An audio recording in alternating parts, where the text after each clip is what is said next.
Yeah, today is Saturday, 13th of December. Got a call from a buddy of mine that does industrial service and repair, wondering where the utility lines were at my old factory. Said he had to dig a ditch with a ditch witch to run conduit to their new building. So I told him where all the lines were, and somewhere in that area there's a 100-plus-year-old fuel oil line on the corner of my little building lot, splitting the fence up there in that far eastern corner. There was a wooden fuel oil tank from over a century ago, and from that tank the pipeline went across that lot to that building. They had industrial boilers 100 years ago. I said, it's there somewhere, but I don't know where. I said, it's been condemned for over 100 years. There's nothing in it but residual, if that. And it's probably going to be either a cast iron or steel, probably 2-inch pipeline. Okay. And I said, the next problem you got is by the sidewalk is the main sewer line for the building, from the north end of the building down to the street level. It's 4-inch cast iron, you might hit that too. Okay. I said, what are they going to do with that building? And I said, well, they're telling me just dry storage, but they want power for lights and 2 electrical outlets.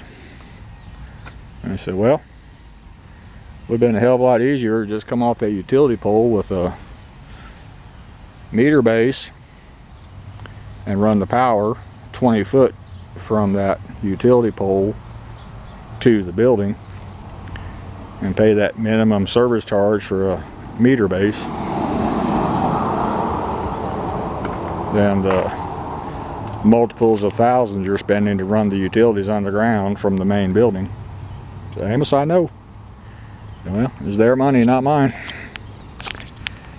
So that's what's going on over there.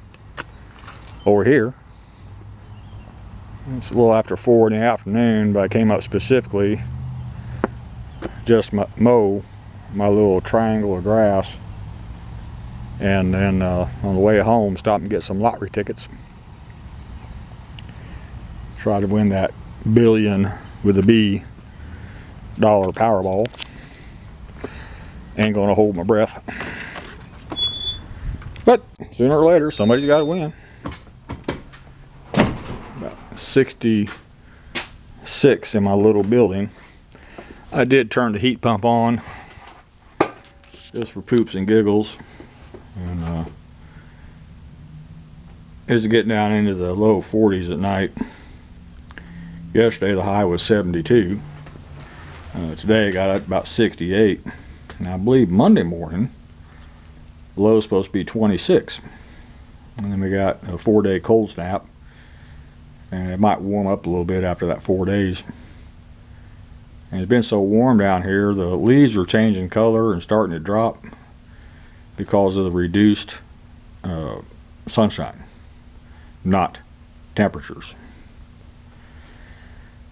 So we're getting a little bit of color change, but most of the trees are still at least halfway or better leaved out. Problem is, if we get a freezing rain event, it'll cause a huge amount of tree damage and also take out the power locally in spots. Happens every time.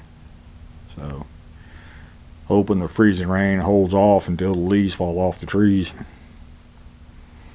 And one of my bird feeders broke. The wire on the top broke. It's made in China garbage, so I got some tie wire in my truck. It's not galvanized and not coated, but I'll see if I can rig something up so I don't have to go buy another bird feeder. Don't feel like going to the store anyway. I've been home babying my back. Wife's starting to get sick again. She works in the public part-time. And I caught the flu from her. Now she thinks she has a cold. And hopefully I don't get sick again. But she likes her little job. Gets her out of the house so she can interact with people. Personally, if I don't interact with anybody, I'm just fine. But that's just me. Anyway, that's all for this one. Thank you.